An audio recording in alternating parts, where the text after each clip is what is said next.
Hello there guys, and welcome back to the channel. Right, so with the release of Variant 8 being very close, coming on 10th, so upcoming Wednesday, I will be streaming it as soon as it goes live, so you can come here to see my, initial clear.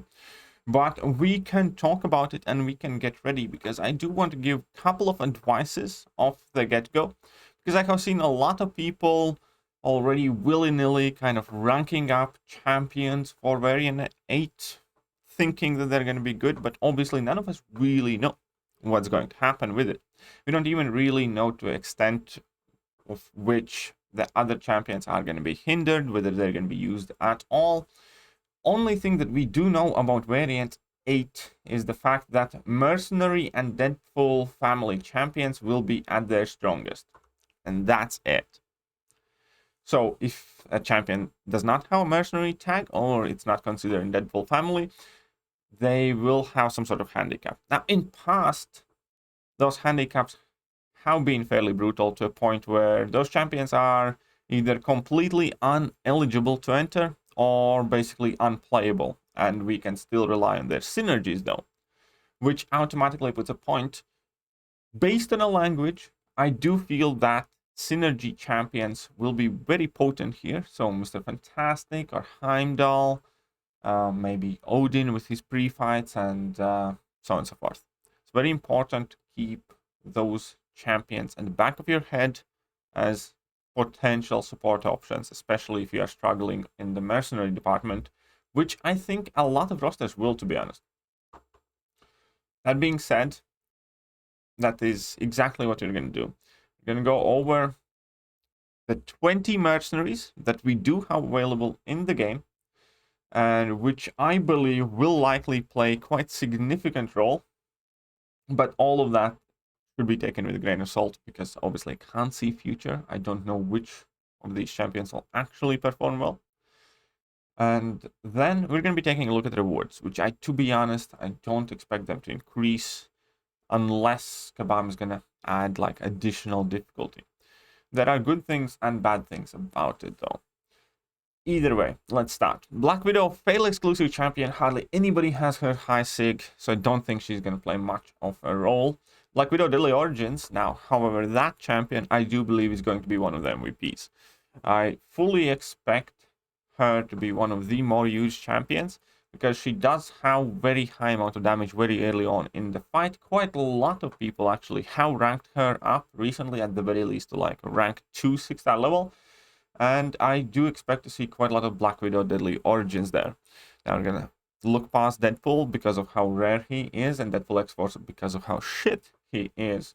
Now we have Domino. A lot of people are kind of banking on Domino. I'm not entirely sure though.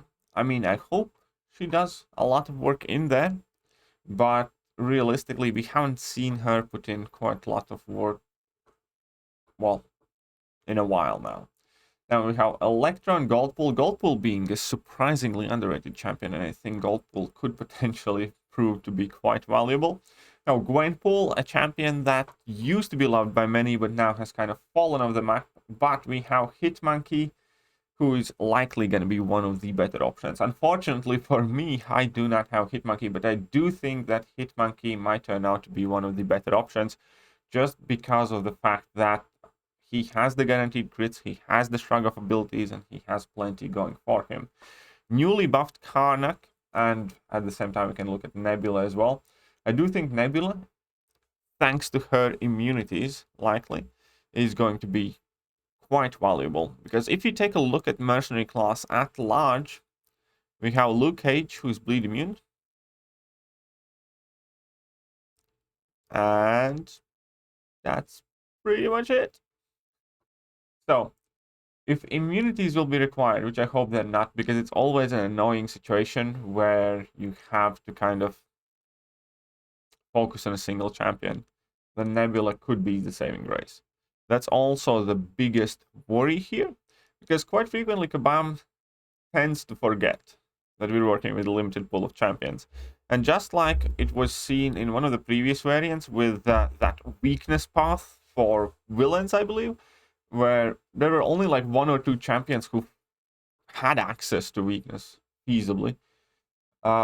This could be a very similar situation, which I kind of dread. Hopefully we don't see any of those biohazard paths alike.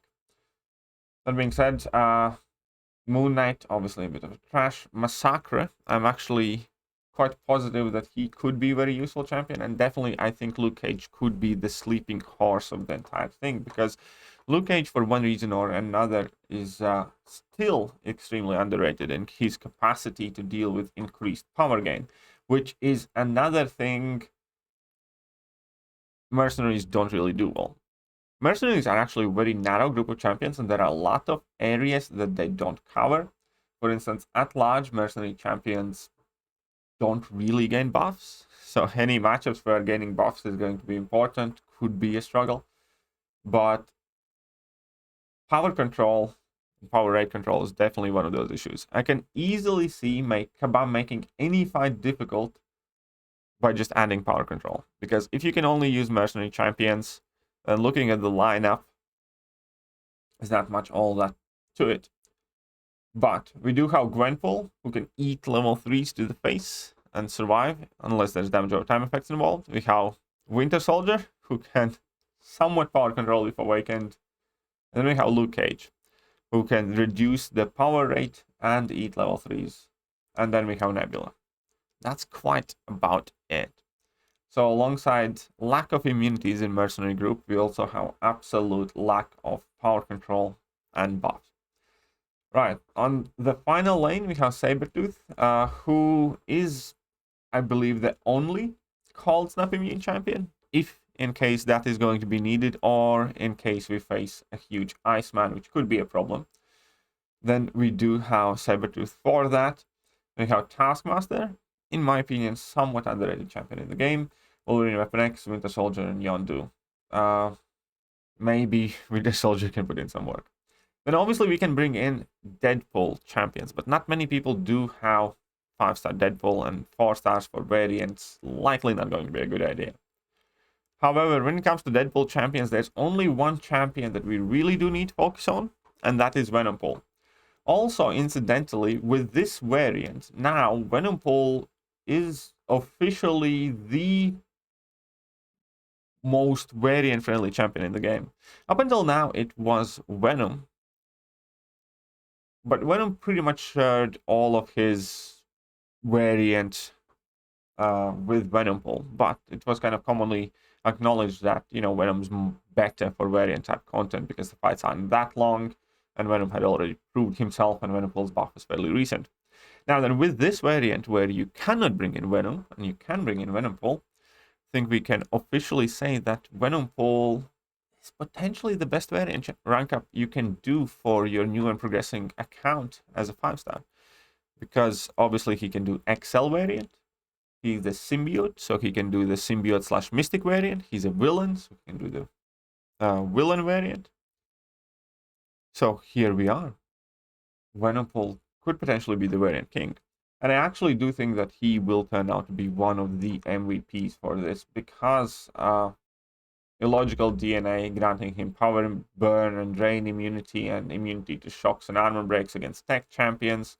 In general, he's pretty much the only champion you can bring in that can acquire significant amount of buffs and or benefit from them. And, there's power gain, and there's ability to nullify as well on his level 1, which is something mercenary class absolutely lacks. If you look at every single other champion, none of them have access to Fate Seal or any nullification abilities or stagger or anything like that, and Venompool is the only one. So I actually do think that Venompool and maybe Luke Cage and potentially Hitmonkey are likely going to be kind of the MVPs here. And Nebula as well. I guess I would name those 4 champions. However, here is going to be the crucial bit. Here is going to be the crucial bit of advice. Variant 8 is coming out in 3 days. If you have not made any rank ups till now, don't. And that's what I also said to people who asked me previously, whether you should rank this, whether you should rank that, and things like that. Because we can suspect, we can guess, but there is no logical reason for you to act now on suspicion or guessing. If you have the champions, if you have the resources, just wait a little bit till the variant goes live. Check out the live stream or two. You can see what nodes, what champions are needed, what performs the best. Maybe you don't need to rank up anybody for this specifically, and you already have the champions that are needed. Or if you do end up ranking somebody, then it's better to have as much information as possible before you make your decision. So here's an advice. I think Gwenpool, Nebula, Luke Cage, Hitmonkey are likely going to be the MVPs for this. But do not do any rank ups until the variant's actually live on Wednesday. We haven't even gotten as much as like a proper forum announcement for it, let alone information about its nodes, combinations of fights and things like that. However, there is one thing that I do want to look at. And why is not my phone connected? I wanted to look at this and it turns out I can't. Well, hopefully I can. Hopefully I can. Come on. Any day now? Nope. Any day now? It does not want to connect with my phone. Well, not for that, I guess then we are going to spout it off the top of my head. No, but I'm just going to be checking the game now. Right, so you can turn back on the Venom poll. But going over the rewards. Even if variant rewards do not get buffed, I do think that there is substantial amount of value in them for most players. Now, variants themselves, in my opinion, are not necessarily made for top tier players anymore. They might have been initially with variant 1, 2, and 3, but the longer the game progressed and the more resource we were able to earn, the less the variant rewards really kind of mattered. And at this point, the most recent variant rewards that we do have include 5,000 6-star shards, which is not an insanely amazing amount. We often get as much, if not more, from monthly side events. 3 tier 5 basics, which is a substantial addition, though. I do like that they do have 3 tier 5 basics. 5-star rank 4 to 5 gem, which is pretty much the only way I end up ranking up 5 stars these days. And 25% tier 5 CC. So 25% tier 5 CC, 5,000 6-star shards, and 3 tier 5 basics are the resources that for top tier players. However, for mid-tier players, I think variants still offer an incredible amount of value in them in 5-star 2 to 3 and 3 to 4 rank up gems. Each one of those rank up gems represents a large amount of tier 4 basics and tier 4 class catalyst crystals, which pretty much everybody's struggling with, and tier 2 alphas. So, judging by the amount of effort and items that are required to clear variants, and variants really, for larger advanced rosters, don't require any items to be cleared anymore. I personally, at this point, have changed my outlook, and rather than be upset about underwhelming variant rewards and expecting Kabam to buff the bejesus out of them, I look at variant type of content more of a extra side event, because that's what it kind of is. It's not really all that much more difficult than monthly side event, and it's, you know, a neat top up bonus. But for newer players, for mid-tier players, I do personally believe that variants provide an excellent piece of content to help you progress quicker and establish more of a depth of your roster, more of a width of your roster, where you can take up a lot of champions who otherwise wouldn't have. Not to mention that rank up gems themselves that are targeted for like 2015, 2016, 2017 champions are becoming more and more valuable month by month, because those are the champions that typically get reworks. So when it comes to rewards, even if they don't change them, I won't complain, because I have adjusted my view on variants to begin with. I just don't think that variants are necessarily made for me, and that's fine. because we have gotten spoiled. As in, by we, I mean players who have progressed a bit further in the game. Because we had Summer of Pain, we had Grandmaster's Gauntlet, Karina challenges, plenty of stuff to do. And I think it's only fair and fine that we get some more mid-tier content. And that is the most important thing. I had a relatively hot take criticizing Variant 7, because even though I did enjoy parts of it, Variant 7 really did feel cheap, reused. Variant 7 felt like a box of scraps pieced together from past variants in a rush just because they had to deliver something. That is the one thing I hope to avoid in Variant 8. I want to see something new, and I want to see something interesting.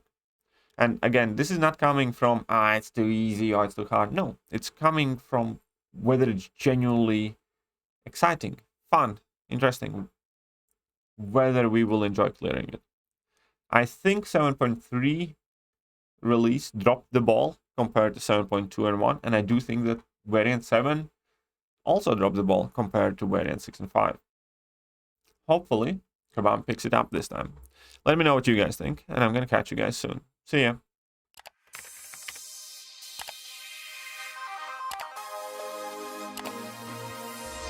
Hello there guys, and welcome back to the channel. So we have all the information about